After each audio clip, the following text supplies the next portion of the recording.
Assalamualaikum warahmatullahi wabarakatuh. Alhamdulillahillazi wafa. Asyhadu an la ilaha illallah allazi la syarikalah. Wa asyhadu anna sayyidana Muhammadan abduhu wa rasulul mustafa sallallahu alaihi wa ala alihi wa ashabihi wa tabi'ihi bukratan wa asila. Amma ba'd. Bapak Ibu jemaah salat zuhur yang dimuliakan Allah Subhanahu wa taala, di kesempatan zuhur yang berbahagia ini insyaallah tema kita tentang puasa ditinjau dari perspektif kesehatan.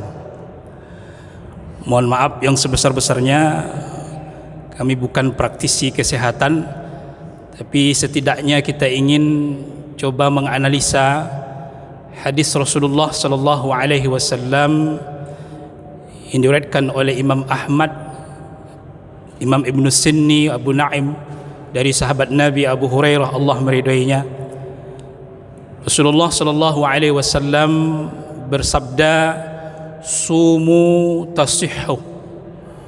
Berpuasalah kalian maka akan menjadi sehat. Secara kesepakatan, hadis ini memang sebagian dari para ulama mengatakan bahwasanya dhaif sanadnya. Namun karena tidak berkaitan dengan hukum, tidak berkaitan dengan akidah, dan sebagai motivasi kita dalam beribadah, maka Imam Al-Munawi rahimahullah ta'ala dalam kitab syarah hadis Faidul Qadir menjelaskan tentang begitu pentingnya peran dari apa yang disampaikan Rasulullah sallallahu alaihi wasallam ini, yaitu sumu tasihhu ini.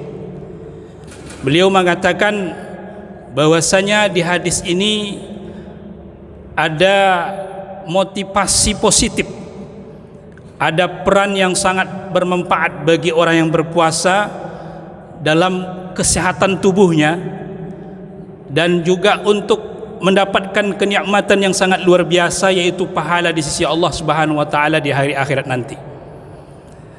Maka orang yang dimana akal sehatnya, tubuhnya sehat, itu perlu mentadaburi tentang ayat berpuasa dan menganalisa dirinya, berupaya untuk menjadi lebih baik dan berupaya untuk mengendalikan hawa nafsunya.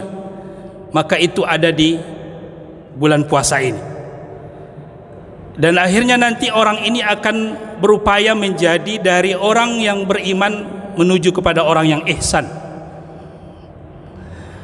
Dan diketahui bahwasanya orang-orang yang pecinta kebaikan atau amal soleh, maka dia akan berupaya, jemaah yang dimuliakan Allah, untuk mengoptimalkan bulan Ramadan ini, meraih yang diinginkan Allah Subhanahu wa taala. Maka dia menjaga hatinya, walaupun dengan lapar yang tahan, dengan lapar yang begitu dahsyatnya, namun ternyata itu mengandung, ketika orang itu berlapar karena Allah, dan itu ada petunjuk di dalamnya itu, dalam bulan Ramadan itu. Kenapa? Karena ketika kita ingin melihat petunjuk itu, ingin mendapatkan petunjuk itu dan kesehatan itu, adalah di saat kita sedang lapar. Dan ketika di saat sedang lapar itu karena Allah, kata Imam Al-Munawi, maka disitulah Allah akan menerangi hati kita dan menguatkan tubuh kita, menyehatkan tubuh kita, sehingga hawa nafsu kita itu menjadi murni dan terkontrol, dan kita pun menjadi sosok yang luar biasa. Ini kalau ketika kita niatkan ibadah puasa atau ketaatan kita itu karena Allah Subhanahu wa taala. Karena pada hakikatnya ketika kita beribadah niatnya semata untuk sehat, dan ketika ternyata kita nggak sehat, maka ibadah menjadi tersangka. Dan kalau ibadah menjadi tersangka, kita salahkan ibadah. Ini tuh salah. Yang seharusnya apa? Yang seharusnya kita jadikan, ya, dengan kesehatan kita yang kita miliki ini, dengan ekonomi kita yang kuat, maka ibadah kita menjadi lebih mantap. Itu sebenarnya. Nah, Islam, agama kita, dalam agama kita itu tidak menafikan adanya hikmah-hikmah itu. Jadi kalau ada kita ibadah sholat, ibadah puasa, kemudian sehat, itu hikmah dibalik itu semua. Namun semuanya itu karena kita lakukan karena Allah Subhanahu wa taala. Jadi apa saja ibadah, niat yang pertamanya itu karena Allah Subhanahu wa taala. Maka jika karena Allah, maka Allah tidak akan menyia-nyiakan dalam ibadah itu ada kemajuan di ekonominya nanti, kemudian sehat dia nanti, begitu seterusnya. Jadi yang terpenting itu adalah niat kita dulu, harus kita perbaharui, kita perbaiki. Jemaah yang dimuliakan Allah, pada hakikatnya ketika seseorang, ya, diperintahkan Allah untuk berpuasa, kutiba alaikumusiyam kama kutiba alal ladzina min qablikum, dalam surah Al-Baqarah ayat 183 itu Allah khitab kita, ya ayyuhallazina amanu, wahai orang yang beriman, diwajibkan kepada kalian berpuasa sebagaimana diwajibkan orang terhadap orang sebelum kalian. Jemaah yang dimuliakan Allah, meskipun Allah tidak mewajibkan kita berpuasa, pada hakikatnya kita juga akan mewajibkan diri kita untuk berpuasa. Ada orang-orang yang ingin diet, orang-orang yang ingin langsing tubuhnya, orang-orang yang ingin menguruskan tubuhnya, pada hakikatnya dia mewajibkan dirinya untuk tidak makan dan minum, berpuasa. Meskipun Allah tidak mewajibkan untuk berpuasa pada kita, apalagi ini Allah wajibkan. Nah, maka terlepas dari itu semua, memang harus kita perbaiki niat kita yang pertama. Dan kemudian jemaah yang dimuliakan Allah, maka dengan adanya hadis ini, para praktisi kesehatan, para ahli kedokteran kemudian membuat penelitian-penelitian jemaah untuk menyadarkan kita bahwasanya puasa itu ternyata ada manfaatnya, ada hikmahnya gitu. Maka dalam sebuah karya yang ditulis oleh Dr. Agus Rahmadi yang berjudul Perspektif Puasa dari Segi Hadis dan Medis, ini sangat luar biasa bukunya. Nanti bisa dicari di Google, itu banyak sudah beredar. Kemudian bukunya juga ada. Ini bukan endorse ya, tapi Bapak Ibu silakan kalau ingin melihat lebih banyak lagi gitu kan tentang perspektif puasa itu dari segi kesehatan. Dapat kami simpulkan ada beberapa hal yang menarik dari kajian para praktisi kesehatan ini, para kedokteran ini. Yang pertama adalah ternyata puasa itu yang ikhlas ya karena Allah Subhanahu wa taala tadi, itu bisa menambah umur lebih panjang. Itu yang pertama. Dan itu sudah diteliti kepada tikus. Jadi ada tikus yang diberi model kehidupan. Yang pertama, tikus itu dikasih makan setiap hari saja. Dan ada tikus yang nggak dikasih makan sama sekali. Ada tikus yang dipuasakan Senin Kamis.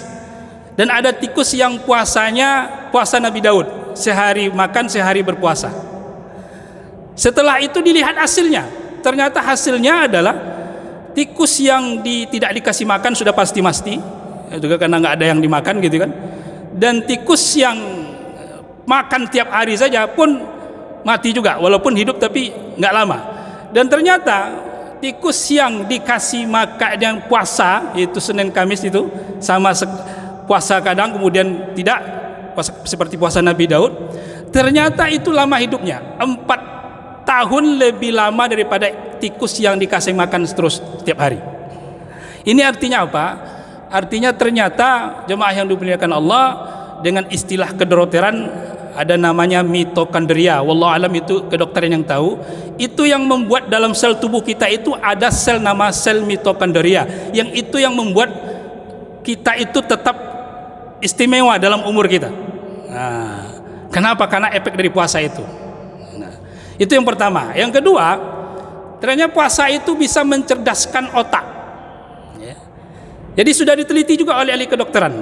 Jadi ada pelajar atau siswa yang akan menghadapi ujian, kemudian siswa yang pertama ini disuruh untuk tidak makan minum, artinya berpuasa. Dan kemudian siswa yang satu makan minum normal biasa. ternyata siswa yang tadi disuruh berpuasa menjawab itu lebih teliti, lebih hebat, lebih bagus daripada siswa yang tidak berpuasa. Setelah diteliti, ternyata memang betul dalam tubuh kita ini kan punya namanya metabolisme tubuh, ya, dimana kalau metabolisme tubuh kita ini akan tersita ketika kita tidak berpuasa, artinya makin bekerja terus gitu. Nah, sementara yang siswa yang tadi yang tidak makan minum itu metabolisme tubuhnya tidak begitu aktif, sehingga yang aktifnya pemikiran dia. Nah, sehingga maka mudah menjawab. Jadi kalau ingin cerdas, sering-seringlah berpuasa. Nah, itu kan. Dan kalau ingin panjang umur, sering-seringlah berpuasa. Nah, itu kesimpulannya, gitu ya. Jangan khawatir kalau kita berpuasa ini. Kemudian puasa itu menguatkan tubuh. Rasulullah SAW itu melakukan perang di bulan Ramadan, perang Badar. Itu jemaah, kalau secara logika sehat, akal sehat gitu ya, itu kan mungkin tidak akan bisa mengalahkan pasukan yang begitu kuat dengan perlengkapan yang sangat luar biasa. Tapi ternyata puasa itu membuat para kaum muslimin dan mukminin waktu itu menjadi kuat dan segar gitu. Dan itu juga sudah diteliti oleh para ahli kedokteran. Nah, jemaah yang dimuliakan Allah, terlepas kita percaya atau tidak, ternyata memang betul ya, bahwasanya orang yang berpuasa itu kalau karena Allah pasti sehat. Nah, ya. Tapi sekali lagi, ketika tidak sehat jangan ditersangkakan puasanya. Nah, ya kan? Ini gara-gara puasa ini saya nggak sehat, jangan, itu kan? Karena yang penting pertama apa? Kita beribadah karena Allah Subhanahu wa taala, dan insya Allah hikmah itu akan mengikut saja itu. Mudah-mudahan Bapak Ibu kami doakan selalu sehat walafiat dan diberikan keberkahan umur, rezeki dimudahkan, dan mudah-mudahan kita tetap istiqamah dalam menjalankan ibadah di bulan suci Ramadan ini. Semoga bermanfaat. Fa'tabiru ya ulil albab la'allakum tuflihun. Wa akhiru da'wana alhamdulillahirabbil alamin. Subhanakallahumma bihamdika asyhadu an la ilaha illa anta astaghfiruka wa atubu ilaik. Wassalamualaikum warahmatullahi wabarakatuh.